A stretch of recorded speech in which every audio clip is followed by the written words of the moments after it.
여러분 안녕하십니까? 오늘은 지난 시간에 이어서 제2강 이순신학개론 이순신 정신과 12교훈 중 이순신 생애에 대해서 말씀드리도록 하겠습니다.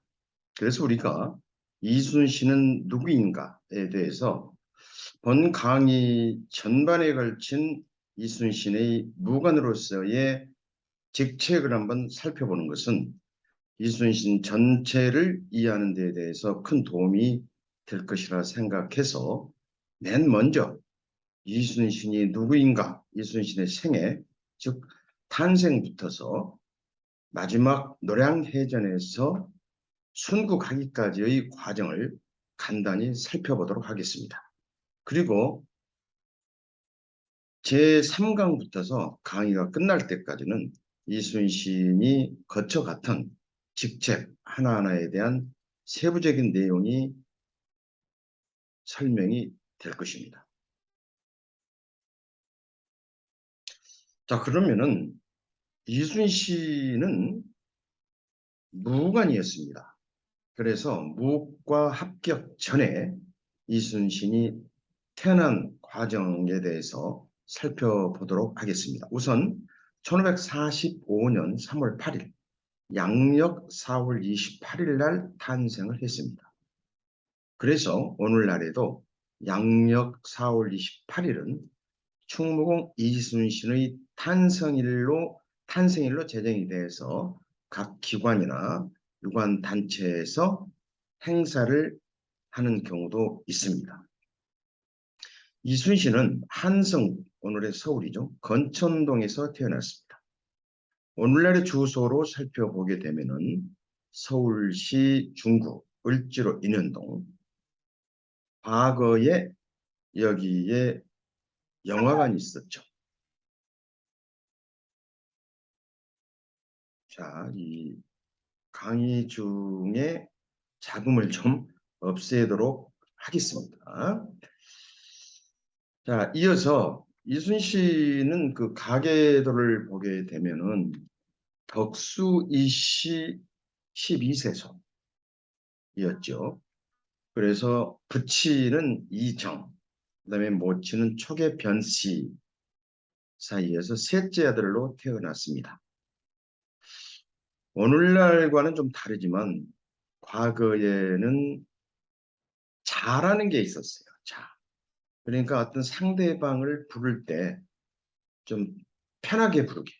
예를 들어서 거북 쓰는 경우가 있거든요. 오늘날 친구 사이에도 누구야, 야, 차 하는 것보다는 어떤 자를 부름으로 해가지고 서로 어떤 친근감과 더불어서 편하게 부를 수 있는 그런 자들이 있었어요. 그래서 이순신은 여해라는 자를 가지고 있었죠.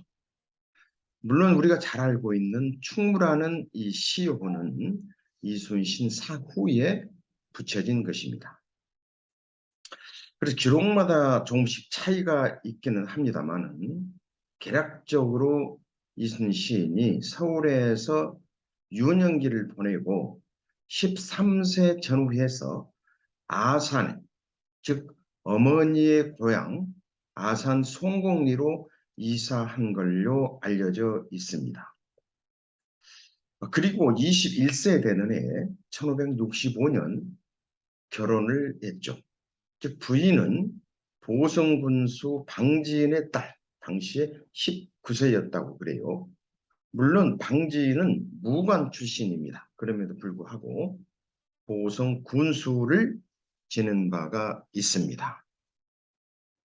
그래서 이순신도 결혼 이후에 본격적으로 무과 준비를 하게 됩니다. 이와 같이 무과 준비를 하게 된 가장 큰 동기는 보성군수를 지냈던 장인 어른의 영향이 크지 않았나 그렇게들 보고 있죠. 물론 유년기부터 대부분의 이 당시의 유학자들의 꿈은 젊었을 때부터 어떻게 해서 문과를 합격하는 게 가장 큰 꿈이었죠. 그래서 그 목표를 향해서 공부를 했습니다. 이순신도 무인의 길로 접어들기 전에는 문과 준비를 한 걸로 알려져 있었습니다. 알려져 있죠. 자, 그래서 32세 때 그 기록을 보게 되면 1576년 선조 9년이죠. 무과에 합격을 하게 됩니다. 이때 무과 합격생 중에서 전체적으로는 12등, 병과 4등으로 합격을 했습니다.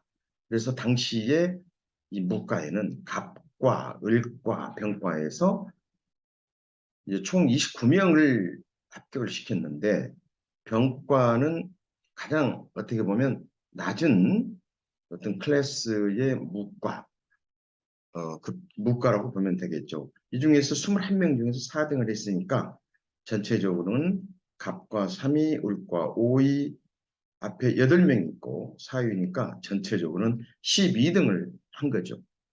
그래서 어떻게 보면은 무과 합격하기에 굉장히 힘들었겠죠.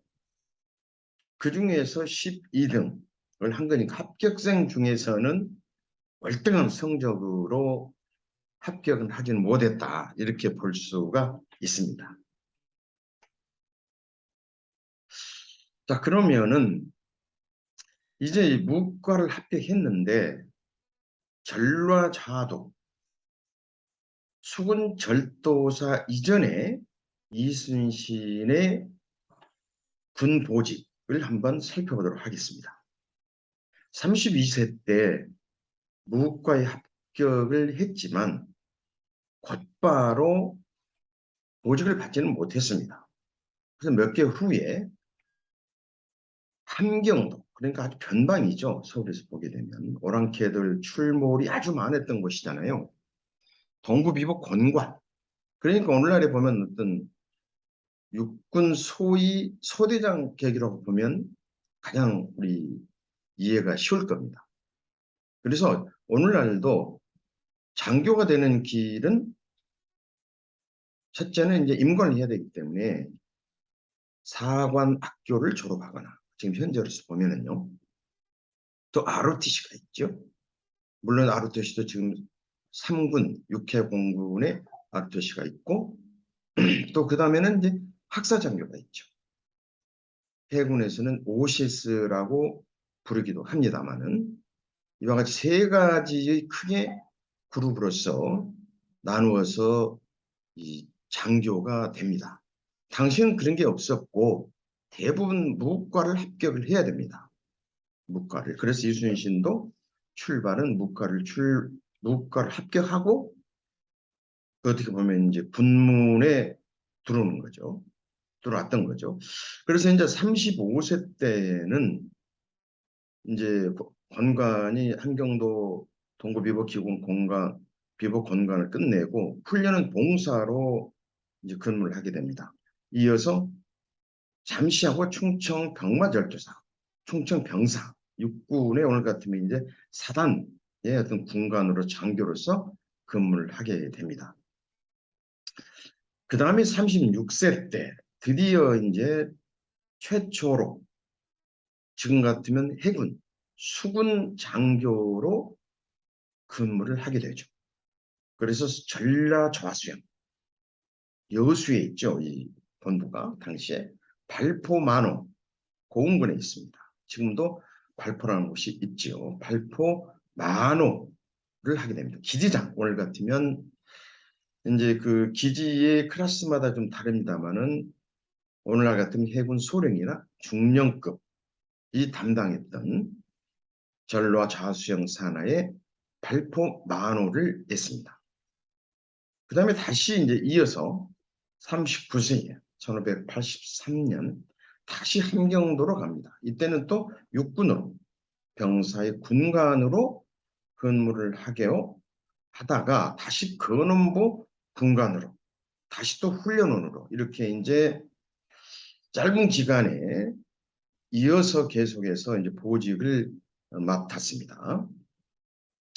그러다가 죄송합니다. 40세 되던 해 1584년에 아버지가 돌아가십니다. 그래서 그때 당시에 이제 우리나라 전통적인 장례 예전은 3년상을 치렀잖아요. 그래서 충무공 이순신, 당시는 충무공이 아니었죠. 장교 이순신도 군 근무를 하다가 귀가를 해서 부친상을 치르게 됩니다. 그리고 이제 42세에 부친상이 끝나고 1586년에 함경도 조산보 만으로 하게 됩니다. 여기서 다시 또 수군 보직을 맡게 되는 거죠. 그러니까 두만강 당시에 이제 어, 근처에 있는 조산보 만으로서 근무를 하면서 녹둔도, 지금은 이 녹둔도가 우리나라 이 조선 한반도 지금 북한인데 북한의 땅이 아닙니다. 그러니까 그래서 지금 현재 러시아 땅으로 되어 있어요. 이게 이제 언제 어떻게 이렇게 러시아 땅으로 됐는지는 자세히 알 길은 없습니다만은 당시의 녹둔도는 조선의 땅이었습니다. 그래서 섬이었죠. 그리고 둔전관을 겸임합니다. 둔전이라는 것은 이제 앞으로 우리가 물론 뭐 아시는 분 잘 아시겠지만 앞으로도 우리가 이 둔전에 대해서 이야기를 하겠습니다만은 농사를 짓는 거죠, 군인이. 그래서 농사를 짓고 그걸 일부를 세금으로 받아서 불량미를 쓰고 또 세금으로 납부를 하고 이제 이런 식으로 이제 또 민간인들하고 나누어 갖는 그런 아주 좋은 제도였습니다. 그래서 변방이나 어떤 군의 기지에서 어떤 군량미를 확보하는 상당히 중요한 수단이 되었습니다. 그리고 여기 1987년이라고 이게 지금 이 오자가 났습니다. 1587년입니다. 자, 참고로 이 그림을 한번 보실까요? 지금 북한 그림인데 이 지도는 구글 맵에서 인용을 했습니다. 또 그리고 아래 그림은 다음 카카오 맵에서 인용을 했습니다. 우선 지금 보면은 이 중국하고 러시아 국경이죠. 당시에도 이렇게 국경이 있었고 지금도 이제 비슷한 국경이 있는데 여기서 녹둔다라고 하는 데는 지금은 러시아 땅이다 이렇게 말씀을 드렸죠. 그런데 건원보나 조산보는 현재 북한의 땅이라고 보면 되겠죠. 그래서 이와 같이 이제 두만강을 경계선으로 한 중국, 지금의 중국, 그다음에 러시아 이 부분에서는 변방으로서 오랑캐들이 자주 침범을 했던 굉장히 위험한 곳이었습니다. 그래서 이순신은 초임장교 때 이곳에서 근무를 했다는 말씀을 드립니다. 그리고 이미 그림이 나왔으니까 설명을 잠시 드리도록 하겠습니다. 앞으로 여러분들이 수시로 강의를 들으시면서 보실 텐데 삼도 수군 통제형 여기 이제 통영이죠. 여기가 있죠. 그 다음에 이제 여기 보시면 오늘날의 여수, 전라 좌수영, 그러니까 삼도 수군 통제사가 되기 전에 전라 좌수사 했잖아요. 이순신이. 여기가 위치죠. 그 다음에 조금 전에도 말씀을 드렸지만 발포 만호진 이순신이 최초로 수군 근무를 했던 곳이죠. 발포 공군이죠. 그 다음에 여기 이제 삼도 수군 통제행이라고 말씀드렸는데 이곳은 명량해전이 끝나고 마지막 노량해전까지 조명연합군이 근무했던 바로 고금도, 지금은 완도 행정소재지가 완도입니다. 이 삼도 수군 통제행이 또 여기가 있었죠. 그 다음에 여기 이제 임시 삼도 수군 통제행이라고 이제 제가 기록을 해놨는데 이곳은 현재 안주하도입니다. 전라남도 신안군 안주하도. 과거에는 이게 두 개의 섬이 있었어요. 바로 귀자도하고 안창도라는 섬이 있는데 난중일기에 이제 확인을 해 보면은 명량해전 바로 이 해남 여기서 명량해전 끝나고 군산 앞바다까지 40여일간 전략적 후퇴를 하다가 안편도라는 곳으로 18일 가서 18일간을 근무를 하게 됩니다. 그 안편도라는 이 섬이 오늘의 안좌도 구기좌도라는 섬이었습니다. 그것이 안편도라는 섬이 오랜 기간 동안 밝히지 않다가 오늘의 안좌도, 과거의 기좌도로 밝혀진 것은 저에 의해서 몇 년 전에 밝혀졌습니다. 고강섭 교수, 제가 지금 강의를 하고 있는 저죠. 이 과거의 안좌도, 우리가 근래까지 몇 년 전까지만 해도 밝혀지지 않았던 이순신이 18일 동안 체류했던 섬, 이 안편도가 안좌도로 밝혀진 것에 대한 좀 더 구체적인 내용에 대해서는 우리가 강의를 하면서 살펴보도록 하겠습니다. 그리고 거기서 이제 이 안좌도라는 섬에서 목포 고화도로 이진을 하게 된 것은 1597년 명량이 끝나고죠. 10월 29일일 겁니다. 10월 29일 날 이곳에 와서 조선 수군을 재건을 하게 됩니다. 그래서 삼도 수군 통제에 있었던 목포 고화도는 조선 수군이 7천년 해전에서 무너지고 나서 재건했던 매우 중요한 것이라는 말씀을 미리 말씀을 드립니다.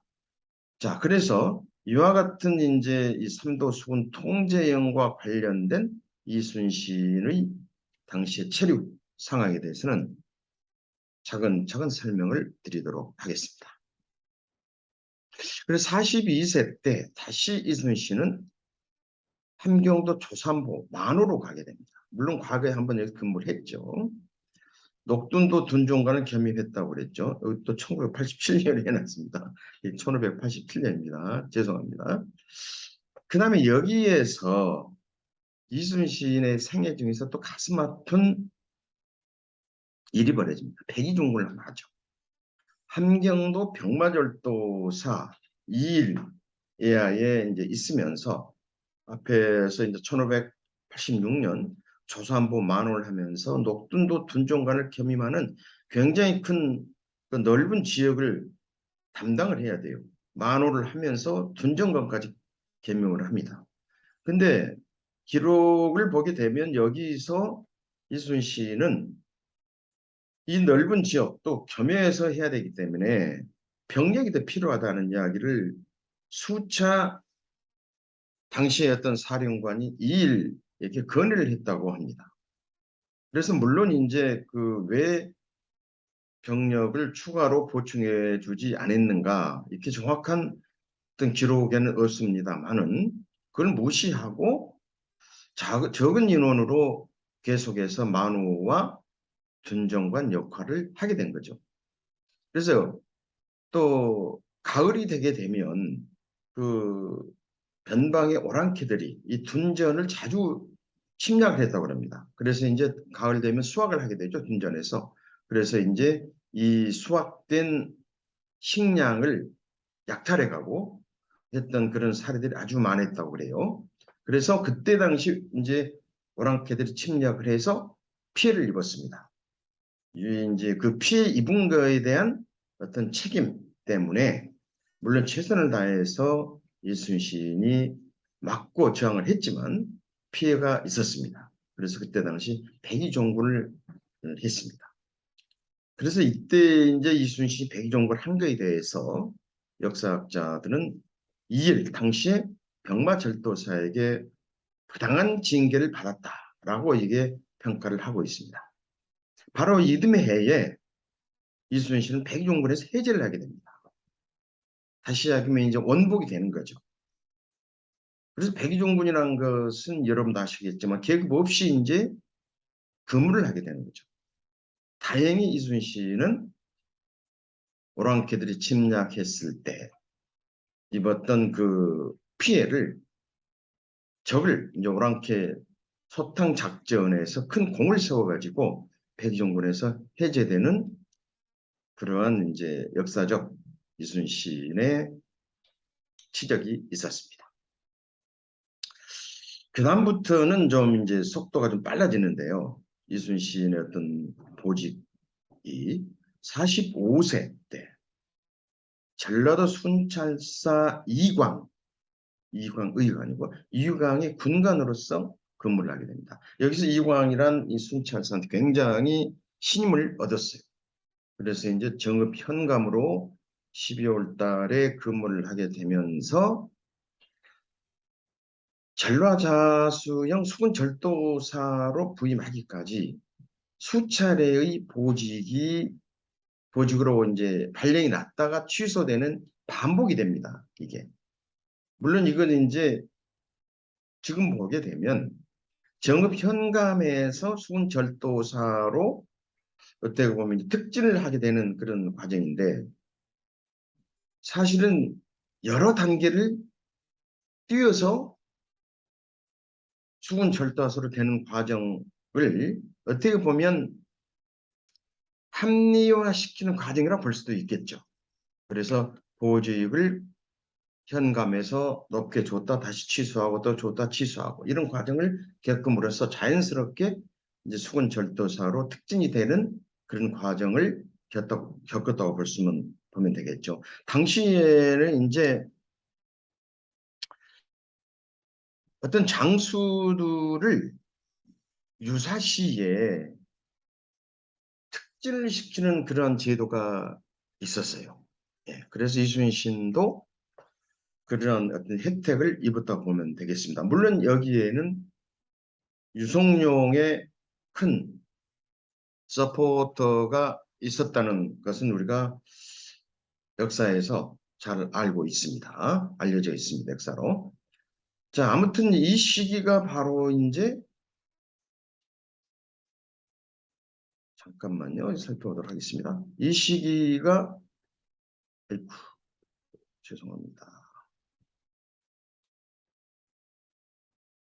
자, 잠깐 이게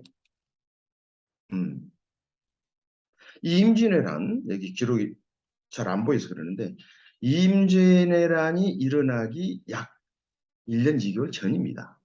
이순신이 본격적으로 사령관으로서 지휘권을 행사하는 그런 막중한 책임을 갖게 되게 된 전라 좌도 수군절도사 부임이 바로 임진왜란 1년 2개월 전입니다. 정말 어떻게 보면 이순신이 전라 좌도 수군절도사로 부임하게 됐고 일정한 기간이 준비할 기간이 주어졌다는 것, 임진왜란 일어나기 전에 이건 정말 우리 역사에서 굉장히 큰 의미를 갖고 있다고 봐야 됩니다. 예, 그것은 이제 차근차근 이순신이 전라 좌도 수군 절도사에서 어떤 준비를 했고 또 앞으로 이제 이 강좌의 큰 부분이 되겠습니다만 해전에서 어떻게 이제 승리를 했는지를 살펴보면은 전라좌도 수군 절도사 부임이 얼마나 큰 의미가 있는지를 알 수가 있습니다. 자, 이제 삼도 수군 통제사 시절, 그다음에 전라 자수사 시절 이때에 붙어서 이순신은 수군 사령관으로서의 역량을 발휘하게 됩니다. 그 다음에 49세 때 1593년에 삼도 수군 통제사로 임명을 받고 또 1597년 1월 27일 날 삼도 수군 통제사 파직이 됩니다. 이때는 바로 이제 정유재란 직전이죠. 왜 파직이 됐는가? 이거에 대해서는 나중에 구체적으로 살펴보도록 하겠습니다. 백의종군을 하다가 이순신이 삼도 총통제사로 재임명되게 된 것은 1597년 8월 3일입니다. 불과 이때부터 명량해전이 있기까지는 불과 얼마 되질 않아요. 네, 그래서 이제 1597년 8월 3일 날 수군통제사 재임명을 받고 1597년 가을에 그 유명한 명량해전을 치르게 됩니다. 명량해전을 치르고 나서 이순신은 약 40여일 동안 서남해역을 떠돌며 전략적 후퇴를 하고 다음 어떤 전략을 갖고 위기를 탈출할 건가, 그 다음에 적에 대해서 어떤 저항을 할 건가, 적을 칠 건가를 고민을 하게 되죠. 이 과정에서 안편도, 조금 전에 말씀드렸던 거기에서 임시 사령부를 두고 체류를 하게 됩니다. 자, 고화도 임시사령부가 이제 53세, 54세 때 있었고, 고금도 삼도 수군 통제영에서 조선 수군, 칠천량 해전에서 대패한 조선 수군을 부활을 시킨다. 이런 말씀을 드립니다. 자, 이 사진은 다 보셨죠? 자, 그래서 이순신의 생애, 여기서는 뭐 자세한 건 이야기를 하지를 않았습니다만은, 비교적 이제 개괄적으로 설명을 드렸죠. 왜냐하면 이순신 생애를 전체를 차근차근 설명하는 과정이 또 나오기 때문에 임관 초기는 육군으로 이제 근무를 했죠. 또 육군과 수군을 번갈아 가면서 근무를 하다가 본격적으로 어떤 수군으로서, 해군으로서 어떤 지휘권을 강력하게 행사할 수 있는 전라자수형의 절도사로서 부임하게 된 것은 유임진왜란 1년 6일 전이었다.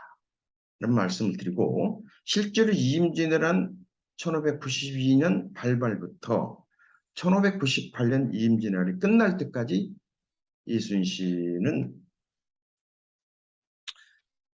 삼도 수군 통제사와 전라 좌수영으로서 근무하면서 역사적인 해전 승리를 이끌었고, 또 그 덕분에 조선을 조선 위기에서 탈출하는데 큰 공을 세웠다. 이렇게 말씀을 드릴 수가 있겠습니다. 자, 오늘은 이순신의 보직 위주로 이순신의 생애에 대해서 간단히 살펴보았습니다. 또 앞으로는 이 각각에 대해서 이순신이 보직 각각에 대해서 살펴보면서 전반적인 이순신의 정신과 이순신의 교훈에 대해서 살펴보도록 하겠습니다. 오늘은 여기서 강의를 끝내도록 하겠습니다. 여러분, 대단히 감사합니다.